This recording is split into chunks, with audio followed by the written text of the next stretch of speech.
Hjertelig velkommen til Getkjønna og VM i hundekjøring sin siste dag. Femundløpet har de siste løperne på tur inn til mål, mens her på Getkjønna så blir det full fres i dag også. Lena, hva er det som skjer? I dag har vi målgang på 6-8 åpen, altså tredje dag da, og sammenlagt tid.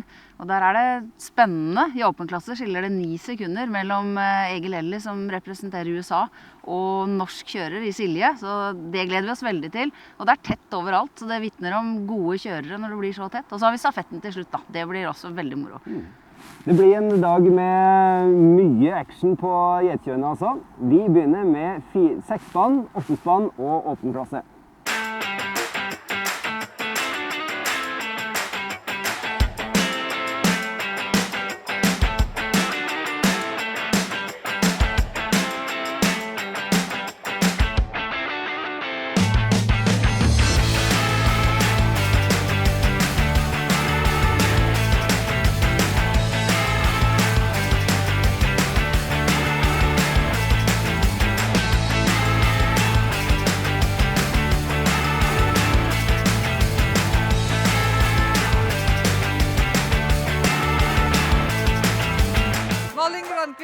Du har akkurat kommet til mål med 6-spann renraset, og kan du fortelle selv hvordan det gikk? Det gikk jättebra. Var det noen som kjørte raskere enn deg? Nej, vi var snabbast. Gratulerer med seier. Tack så jättemycket.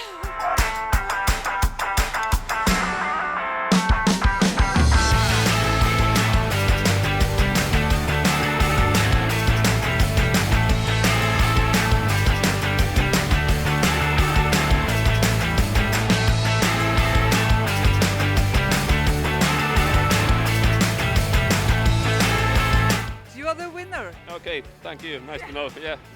Nice to know. Is that typical Finnish to say, okay, nice to know? Yeah. I'm happy. Yeah.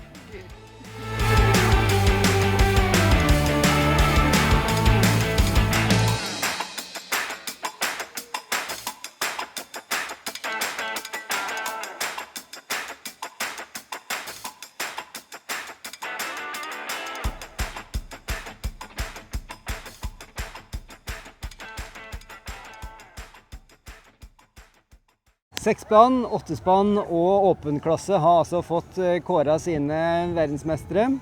Lena, ta høydepunktet. Tight og tett for eksempel i åpen klasse da, hvor det var ledelse fra USA i går. Bare 9 sekunder bak var Silje fra Norge og vinner da, ganske klart. Og Silje er ny og slår da Egil Ellis, som er en legende. Legende, ja, og det er Hege Ingebrigtsen også. Ja. Så det er jo moro, for da ser andre at det er mulig, og det er også bra for rekruttering, tenker jeg. Og i 8-spann så ble det en bronse til familien hos meg, 1 sekund fra annenplassen, og der var det Pasi Heinonen fra Finland som kjørte på dag 2 og 3 og var vel, ja, greit overlegen da. 1 sekund mellom sølv og bronse, da er det tight. Ja, da er det tight. Det er 3 ganger 16 kilometer, så det kan jo være litt surt, men sølv og bronse er i hvert fall en pallplass. Veldig bra. Ja, så hadde vi hadde jo annenplass i RNB, Veronica Strand, bak Malin Granqvist fra Sverige. Og det er også en kjempeprestasjon. Og så har vi 6-spann, der er vi også en annenplass i Båge Legård, så Norge har gjort det ganske bra. Stor norsk dag i dag også. Ja, det var det. Veldig. Neste post på programmet nå, det er stafetten. Fortell oss hvordan denne fungerer. Ja, da er det en skiløper, snørekjører, altså et menneske, det er dame eller herre, med en hund, snørekjøring, 7,5 kilometer, som veksler med et 4-spann, som også kjører 7,5 kilometer, og så er siste etappen 2-spann, 5 kilometer. Og da blir det mye action. Spektakulær øvelse. Hva er trikset for å gjøre det godt i stafett? Ja, stafett er jo alltid stafett, men komme seg godt ut er jo trikset. Enten så må du være først, eller så må du kjøre veldig med huet da. Og det går jo over den her eggen som vi har sett nordiskjørere har kjørt, og de små spannklassene. Så det er jo løyper hvor du kan hente inn og ta igjen og være dyktig bak slede og på ski da. Her er stafetten.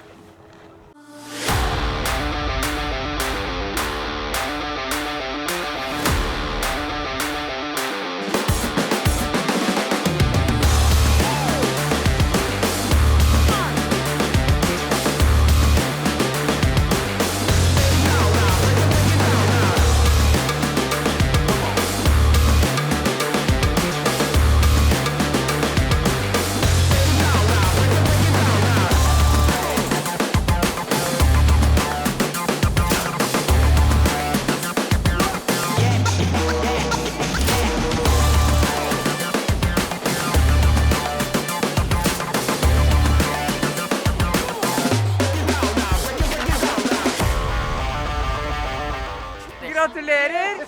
takk. Det var jo fantastisk overlegen seier. Ja, det var gøy. Jeg tørte ikke å se bak meg, men det gikk fort. Hva var det som skjedde da du var ute på din runde? Jeg fikk en liten stopp oppå haugen her på det vi kaller Sinsenkrysset. En av hundene mine han lurte sikkert på at det var mål da, siden det var så mye jubel og sånn.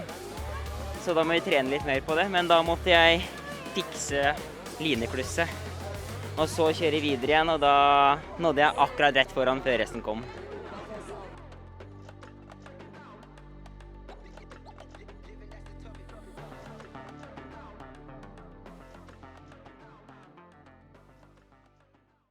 Det var stafetten fra Gjetkjønna, en fantastisk spektakulær konkurranse, og det ble norsk gull. Ja, det gjorde det. Men det var spennende lenge, Ja. fordi vi veksla jo vel nesten helt likt. Det kom jo en mølje, mange av dem. Og så drar da André ut på slede. Så får han en god ledelse, men der alle publikummene står, så gjør den ene lederen noe rart. Og han stopper opp. Og han står jo der i en 14-15 sekunder før han kommer seg videre. Men han leder jo fortsatt. Men da er det med hakk i hæl. Og så ut ifra stadion at så bare lager han seg en ny luke. Det er et ganske imponerende spann han kjører, André. Ja, det er det, altså. Vi så det jo, altså de første dagene så sleit den litt med farten mot mål, men så vi på fellesstarten var det i går? Så kjørte han jo veldig fort inn når vi ser filmene etterpå. Og det har han gjort i dag også, at han klarer å opparbeide seg en ny luke, da. Så det er jo gøy å lage litt action, da. Det var søren meg, det var mye folk der og mye gøy, altså. 3 gull på 3 dager da, for André Boysen Hillestad. Det er bra, nei ikke 3 dager, men 3 mulige. 3 mulige, ja. Det er bra VM. Det er helt i overkant. Jeg har et lite intervju av han da vi landet her. Og da var det sånn han håpet han skulle klare å få en medalje, for det er jo så mange gode da. Den er skikkelig gøy. Si litt om de 2 andre på laget også. Ja, da var det Oda da, som kjørte siste etappen, og hadde jo en annenplass, en delt annenplass fra løp 4 i uka. Og Tronaro har jo flere medaljer fra 4 i uka, han som gikk med ski da, første etappen. Og så blir det endelig gull på dem da. De var jo veldig, veldig, veldig glad i de også. Men Oda også gjør en veldig imponerende etappe her, synes jeg. Ja, veldig. Du bare flyr jo fra, vet du. Så det var deilig å se mellomtidene tikke inn, det var det. Og Slovakia da på andre, og Tsjekkia på tredje. Det var det vi spådde sånn grovt i går kveld. Bra avslutning på dagene på Gjetkjønna, det. Ja, veldig bra. Og jeg har så lyst til å si at alle som har vært frivillige her, det er mange altså. De er så viktige alle sammen.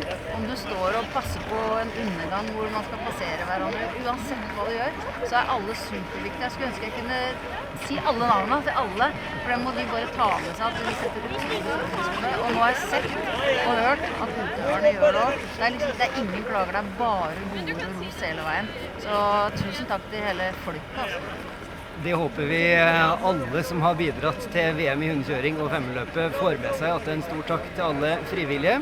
Vi skal litt over til femmeløpet helt til slutt her også, for den virkelig store snakkisen etter femmeløpet i år, det ble Jon Håvard Okstad. I 8-spannsklassa og 450 så kjørte han et helt løp kun på obligatorisk hvile, og attpåtil med renrasa siberianer. I formiddagstimene i dag så hadde han landet litt etter å ha kommet i mål i går, og da fikk vi tid til en liten prat med gullmedaljøren. Håvard Okstad, vinner av Femund 450. Gratulerer. Tusen takk. Du kjører kun på obligatorisk hvile, og du kjører kun med Siberian Huskies, altså renrasaspann. Kun på obligatorisk hvile. Det er en strategi du har prøvd på i noen år, eller jobbet i flere år for å lykkes med? Den er mye basert på at jeg vet hvordan hunder jeg har. Jeg har på en måte kjørt den samme generasjonen med hunder siden 2012 egentlig begynte jeg med. Og har jo skjedd over mange år at vi har ikke den samme farta som konkurrentene. Hvordan kan jeg kompensere med det? Ja, da kan vi kjøre med mindre hvile og holde et jevnt tempo, for de kjører jevnt. Og den dagen jeg da har hatt fullt flyt på spannet, og vi kan kjøre med minst mulig hvile, og spannet der det skal være, så vinner vi. Kjente du med en gang at dette funker, eller? Jeg kjente det egentlig ganske tidlig.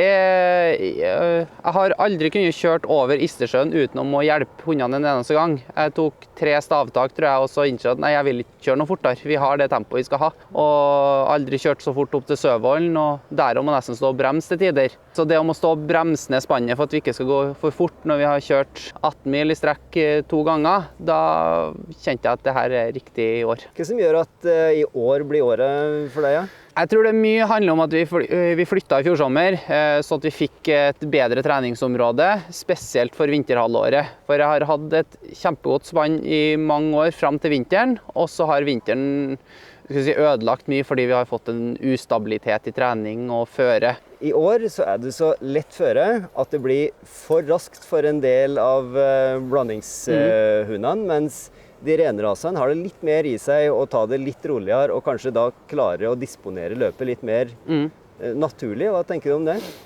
Ja, det er nok en liten sannhet i det, men samtidig vi hadde et lettere føre mellom Drevsjø og Tynset i fjor blant annet. I år så hadde vi en 5-10 cm med sukkersnø hele veien, men det var ikke nok til at du fikk et jobbeløp, men det på en måte redusert hastigheten litt.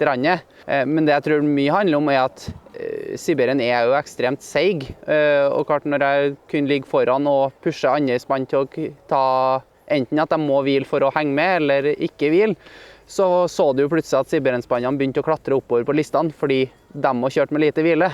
Men det er jo også historisk nå at det er første renrasaspannet som vinner femmerløpet, det vi har klart å finne ut. Hvordan kjennes det ut? Nei, det er en lettelse. Jeg har jo visst at vi har det potensialet i mange år, og det å endelig klare å få det til, det er utrolig gøy.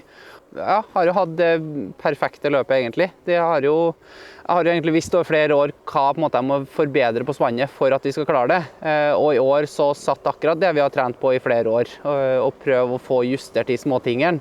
Hvordan har reaksjonene vært da? Har du fått mye tilbakemeldinger på at du er historisk? Det er mye tilbakemeldinger på det, og mye anerkjennelse fra spesielt Sibirien-miljøet om at det er morsomt at noen viser at det faktisk er mulig. Og for min del har jeg aldri fokusert på at det er Sibirien jeg kjører med, men jeg kjører med den typen hund som jeg liker å konkurrere med, og det er seige, litt roligere hunder. Har du sett deg nye mål allerede, eller?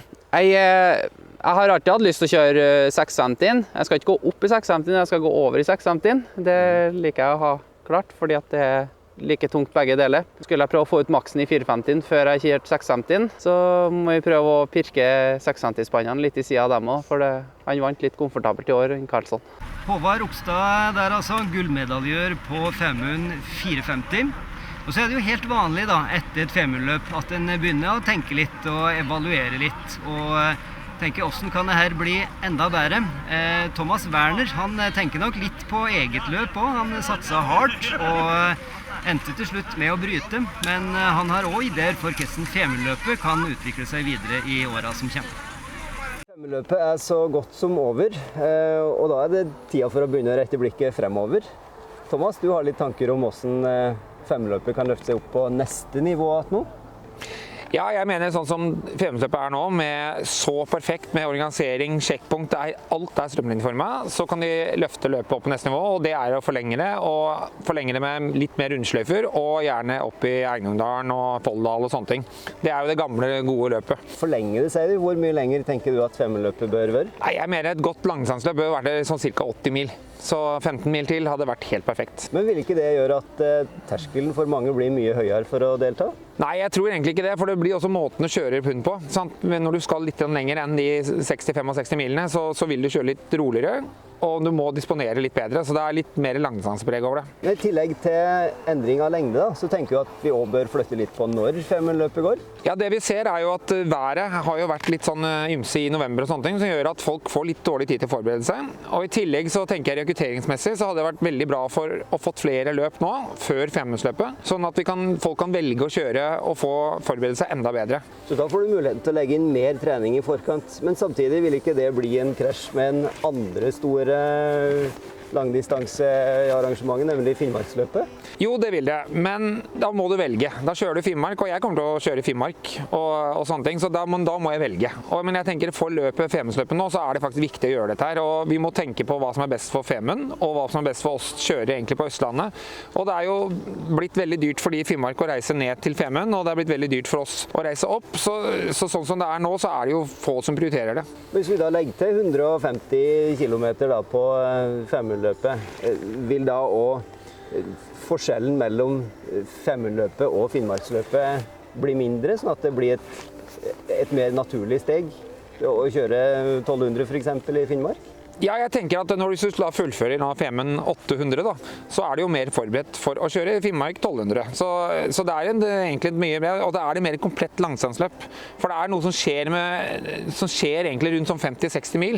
Så er det noe som skjer med spannene, hvor du må disponere mer og holde mer flyt. Da kan du ikke kjøre så fort som vi har gjort. Du må mer holde sånn som Petter har kjørt. Da. Så jeg synes det er fantastisk den måten Petter Karlsson har kjørt det løpet her, og vist at du kan kjøre faktisk et langdistansepreg da, med rolig fart, lange strekk og hvile lite, og klare liksom å opprettholde det. Nå sa du jo også at det har vært veldig strømlinjeformet, godt arrangert i år. Hva er det du tror kreves da for at den skal kunne få på de 150 kilometerne til å gjøre det enda lenger? Nei, jeg tror det er veldig lite. Altså, vi har jo en fantastisk natur her. Altså, det er jo helt fantastisk å kjøre hund her, og det er masse områder. Og det er også viktig å tenke på at den Orkelbogen-runden vi har nå, da, den er jo egentlig sånn naturmessig ikke så fin. Og det finnes jo andre måter å finne traseer, sånn at man kan kanskje få en rundsløyfe, i stedet for at vi må kjøre opp til Orkelbogen og bare snu der. Og det er som jeg sier, vi kjører jo Orkelbogen og endelig blir fint, så snur vi og kjører ned igjen. Og det er jo et fantastisk sjekkpunkt som de legger inn vanvittig med innsats, så jeg tenker at man må utnytte Orkelbogen mer, og områdene overfor Orkelbogen. Spennende innspill. Det blir spennende å se hvordan Femundløpet tar det her, om det er forslag som blir tjent med videre. Ja, og dette har vært tema i mange, mange år, men det har jo vært på en måte den hensynet til Finnmarksløpet da, som har på en måte veid. Så nei, nå håper jeg de tar tak der og setter i gang. Og med det så er faktisk 6 dager med verdensmesterskapet i hundekjøring, sprint, nordisk mellomdistanse og langdistanse samlet på Røros over. Lena Boysen Hillestad, vi har hatt å si takk for nå. Hvordan har du lyst til å oppsummere dette verdensmesterskapet? Jeg har lyst til å komme tilbake, og jeg har lyst til at vi lager en festival, at vi gjør det igjen. Det har vært helt fantastisk. Være på et sånn urbant sted da, hvor man kan gå til alt, og alt er bare rett rundt her. Fantastiske løyper. Og måten det ble laget på, det som har vært på Gjettkjønna, den type løyper, runder, sånne ting, det er veldig fremoverlent, og jeg er stolt på vegne av de som har hatt ansvar for det. Vi smilte en uke før vi kom hit, når vi var og sjekket, og vi kommer til å smile lenge. Fantastisk. Det er en bra avslutning.